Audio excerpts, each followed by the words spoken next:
In today's video, I'm going to teach you how to unhide the chat panel in Base44. If you've been working inside Base44 and suddenly your chat panel seems to have disappeared, don't worry. It's usually not broken or gone for good. Most of the time, it's simply been hidden by a toggle in the interface, and you just need to know where to click to bring it back. In this walkthrough, I'll show you exactly where that control is and how to reveal the chat panel again, step by step. First, make sure you're logged into your Base44 workspace and that you're on the main dashboard screen for your project or app. The layout may vary slightly depending on your setup, but in general, you should see a navigation area that includes an item labeled Dashboard.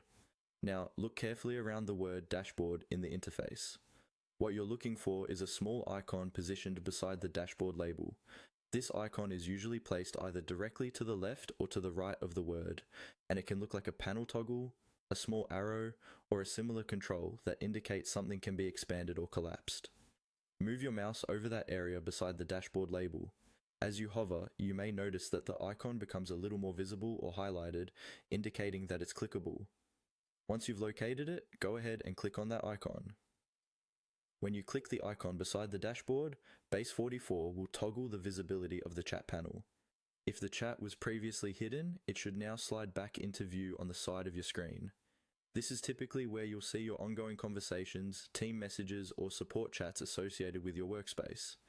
If the chat panel doesn't appear right away, try clicking the same icon again, just to make sure the toggle has been activated.